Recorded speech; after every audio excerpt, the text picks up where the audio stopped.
Okay, everybody, gonna take your fruit, wash it up if it needs it, and then chop it. This rhubarb is getting quite thin because it's the end of season rhubarb, it's fall, and it's tough. So we want to cut the fibers really short so it's more tender.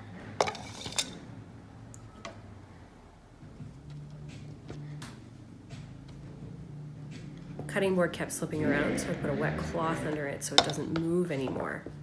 This is a really good tip. It helps you be a lot safer on your cutting board.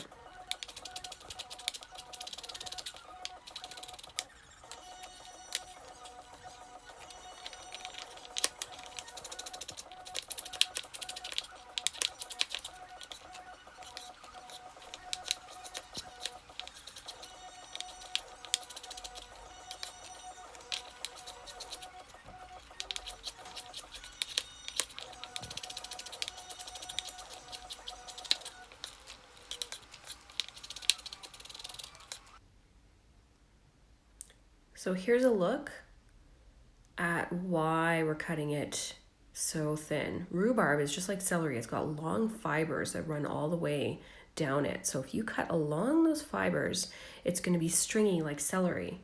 So see the fibers there? Now see the end, this is where all the fibers connect. It's kind of like a fiber optic cable. So the shorter you cut those, the skinnier you cut that piece of rhubarb, the more tender it is because you're not going to be chewing through a bunch of fiber. At the beginning of the season, spring rhubarb is quite a bit more tender, so you don't have to worry about this as much. Measure out 1/4 cup of brown sugar, mix it in with that rhubarb. That's the next step you're going to take. You want to do this so it can give the brown sugar time to kind of melt into your rhubarb. Put that aside. Cut off your 1/2 cup of butter.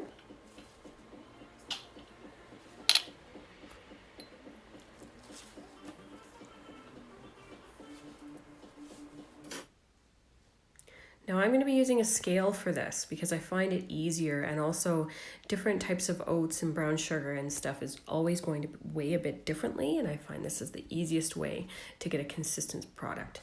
So you're going to be using equal parts sugar, flour, and oats.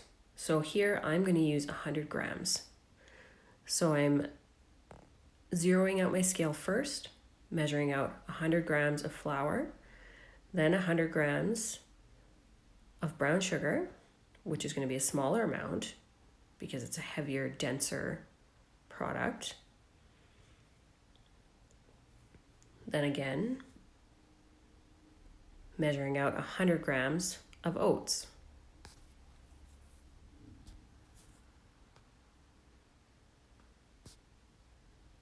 Putting everything aside.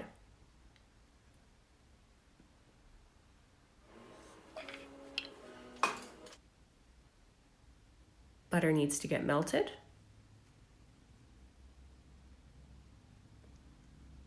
Then we're going to put our crumble base together. So grab a big mixing bowl, bigger than you think. It's always a bigger bowl that you need. I always mix the oats and the flour first. Give that a good mix. Add in your brown sugar. And then finally you're going to add your butter, but don't add all of it. Add about half of it to start. Mix it in. I find a metal spoon, a soup spoon, works the best. Mix, mix, mix. You want to get it to a dense, a crumbly, but not mushy consistency. So you see him adding a little bit more because I want that crumbly, sticking together, but not mushy consistency. There we go. Now you can butter your dish. I forgot to in this next step. First of all, we've got some milk. 50 milliliters of milk, 1/2 teaspoon of lemon juice, about 1/2 teaspoon to 1/4 teaspoon of cinnamon. Mix that up really well. It's not going to mix up amazing, but you just want to get it combined as much as you can.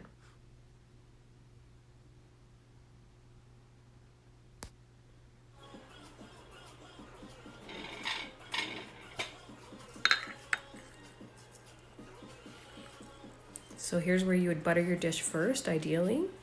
Put a thin layer of your crumble topping on the very bottom. Spread it out.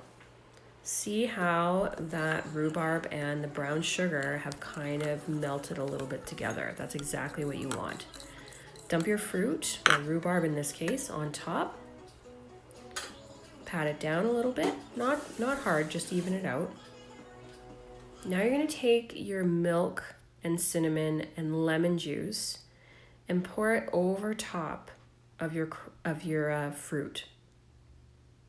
It's gonna be just a tiny bit. You're not gonna think it's much or even enough, but just trust me here. It's gonna help create a really nice sauce. Now you put your crumble topping over top. I like a lot of crumble, so I put everything I had in there. It's quite a thick layer.